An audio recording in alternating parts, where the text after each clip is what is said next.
Cricket Reloaded. Test cricket is a chessboard of strategy. Every wicket prepared, every field set, every bowler picked, it's a battle of minds, not just bat and ball. In Guwahati, India laid out a cunning trap for South Africa, a turning wicket, meant to break their backbone.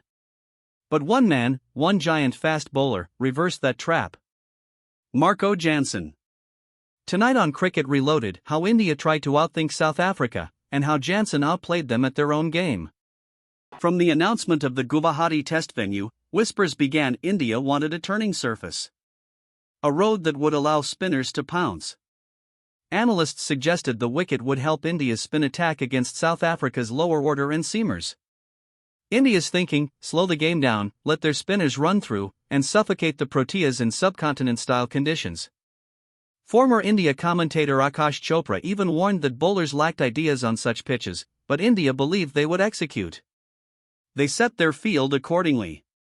Spinners given long spells. India seemed ready for a grind. But here's where the plan unraveled. South Africa had a secret weapon. A fast bowler taller than most, bowling back of length, with bounce. India's trap was not built for him. Day 1, South Africa won the toss and chose to bat. They posted 247 for 6 by stumps. A solid start, but India would have expected their spinners to strike early. Instead, the top order of South Africa held firm. Day 2, the opposition capitalized. On what was meant to be a turning track, Sanuran Mutusamy played an innings of defiance, scoring a gritty 100. Marco Jansen too contributed with the bat, smashing a powerful 93, helping South Africa reach a massive 489 in their first innings. India's bowlers, spin or pace, simply couldn't find the right plan.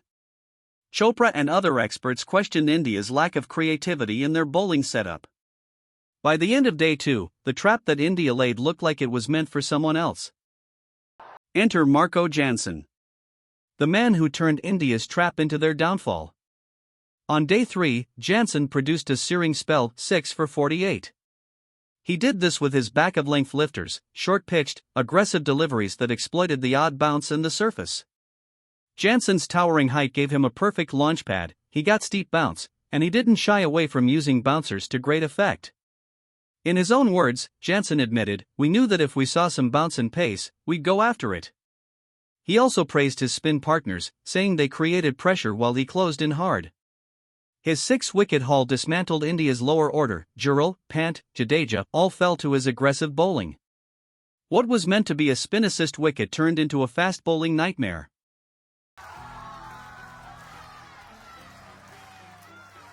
It's funny because when I walked in, I think I faced 3. I just tried to switch off and try to blow some steam off. So I called the family, I called my brother, sister, mom, dad, you name it, just to get all those feelings and everything out. And then didn't think today was going to turn out the way it did, because it is a good wicket. There is a bit of pace, there is a bit of bounce. There's the ball is starting to turn a little bit as well. Some of the balls are stopping as well from the spin. When I got my first wicket with the bouncer, we said, okay, cool, let's see how long this is going to work for. And yeah, it just came off. Like I said, it's a good wicket. There's good pace, good bounce. If you play the short ball well, you'll score runs. If you bowl well, you'll get wickets.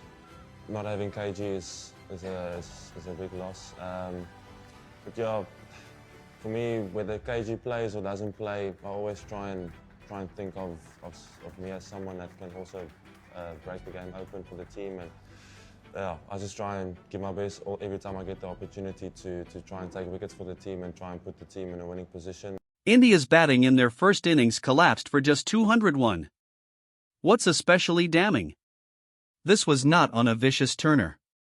The surface showed more bounce than spin. Critics point to India's decision-making, reactive, rigid, and lacking adaptability. According to reports, India's batters were confused. Jaiswal tried to slog sweep spin, but got out to spin. Against Jansen, they lacked patience. Poor response to short balls. Wickets tumbled. Akash Chopra questioned whether India's bowlers lacked imagination. On a pitch that wasn't screaming for spin, they seemed stuck in a loop. Their plan backfired because they assumed the surface would deteriorate in a predictable way, but the bounce and pace favored Jansen's style instead. Caught. Caught is what they feel, and it's been given. This time, he's gone. And Jansen didn't just bowl well, he made history. He became the first South African to score a half-century and take a 6-wicket haul in a test in India. His 93 with the bat, combined with his 6-4, puts him in an elite list of all-rounders who have dominated in India. More than skill, it was timing, strategy, and execution. He turned India's plan upside down and established control for South Africa. He goes, and it's one of those no-look ones. That is a proper strike. So, what went wrong for India, and where do they go from here? Overconfidence in spin. India believed the pitch would reward spin heavily. But Jansen's bounce derailed that assumption.